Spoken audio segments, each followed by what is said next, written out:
নমস্কার, শুভ সন্ধ্যা। বসুধার কথায় আপনাদের স্বাগত। রবীন্দ্রনাথের শান্তিনিকেতনের দুঃখ প্রবন্ধের কিছুটা অংশ আজকে পড়ে শোনাব। এই প্রবন্ধটি বড় প্রাসঙ্গিক।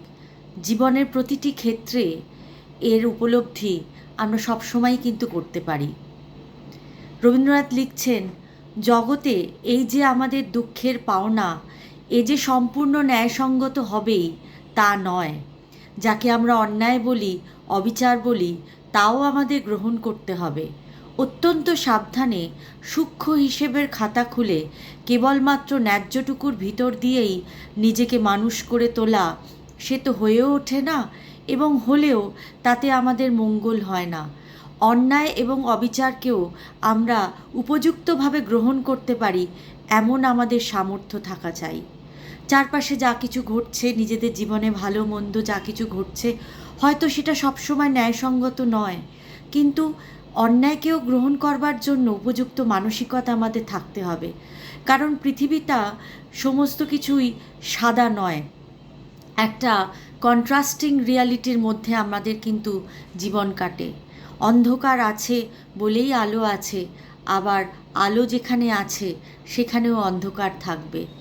তাই ভালো মন্দ, সুখ দুঃখ, যত কিছু নেগেটিভ আছে তাকে অ্যাকসেপ্ট করে জীবনে চলতে পারাটাই হচ্ছে আসল ব্যালেন্স। রবীন্দ্রনাথ বলছেন, পৃথিবীতে আমাদের ভাগে যে সুখ পড়ে তাও কি একেবারে ঠিক হিসাব মতো পড়ে?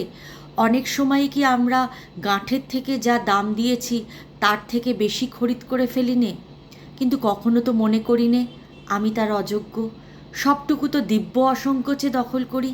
দুঃখের বেলাতেই কি কেবল ন্যায় অন্যায়ের হিসেব মিলাতে হবে?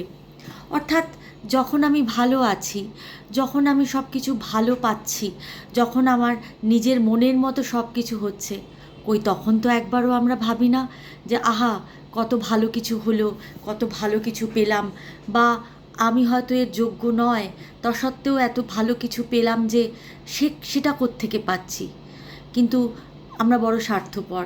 আমাদের যখন দুঃখ হয়, যখন আমাদের মনোমতো পরিবেশ আমরা পাই না, যখন আমাদের মনের মতো চারপাশে কিছু হয় না, তখন আমাদের টনক নড়ে। কিন্তু সুখকে যেমন অসংকোচে আমরা দুহাত দিয়ে গ্রহণ করছি, সেরকমভাবে দুঃখকেও যদি গ্রহণ করতে পারি, সেই অ্যাকসেপ্টেন্সকে যদি আমরা জীবনের একটা পার্ট করে তুলতে পারি, তবেই কিন্তু জীবনের চলা অনেক বেশি ব্যালেন্সড হয়। সব সময় যে পারি তা হয় না, কিন্তু বেশিরভাগটা সময় এখন সে চেষ্টা আমাদের মনে হয় করা উচিত।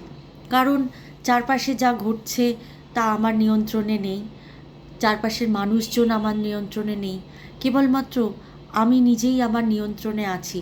এবং সেই নিয়ন্ত্রণের একমাত্র হাতিয়ার হচ্ছে মনেরে আজ কহরে ভালো মন্দ যাহাই ঘটুক সত্যরে লও সহজে।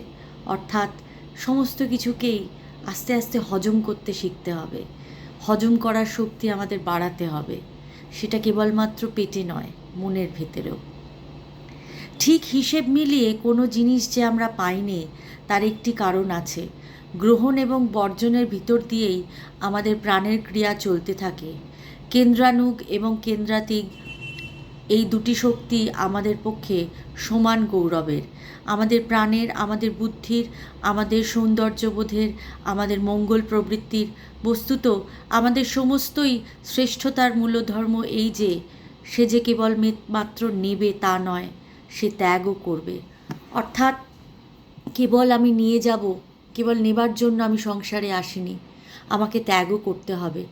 তবেই সেখানে গিয়ে একটা ব্যালেন্স থাকে। আমি যদি কেবল নিতেই থাকি, তবে তো আমার পৃথিবীতে আসা বড় স্বার্থপরের মতো আশা হয়ে গেল। এই আশার তো কোনো যুক্তি হয় না, এই আশার তো কোনো অর্থ হয় না, সদর্থক অর্থ হয় না। সংসারে তো কেবল আমরা নিতে আসিনি, সংসারে দিতেও এসেছি। এবং সেই দেওয়ার পরে সবসময় যে আমরা সদর্থক তার একটা রেসপন্স পাবো তাও নয়, কিন্তু তা বলে দেওয়া থামানো চলবে না। আর সুখ দুঃখ ভালো মন্দ এই সব নিয়েই জীবন, এবং এই সবকে গ্রহণ করার মধ্যেই কিন্তু আমাদের মনুষ্যত্ব। তাই দুঃখকে ভয় পেলে চলবে না, কবিগুরুর ভাষাতেই বলতে হবে, আঘাত সে যে পরশ তব সেই তো পুরস্কার। ভালো থাকবেন। সর্বে ভবন্তু সুখিনা, সর্বে সন্তু নিরাময়া, সর্বে ভদ্রাণি পশ্যন্তু, মা কশ্চিৎ দুঃখ ভাগ ভবেৎ। আর বসুধার কথা চ্যানেলটিকে লাইক, শেয়ার এবং সাবস্ক্রাইব করবেন। ধন্যবাদ। শুভরাত্রি।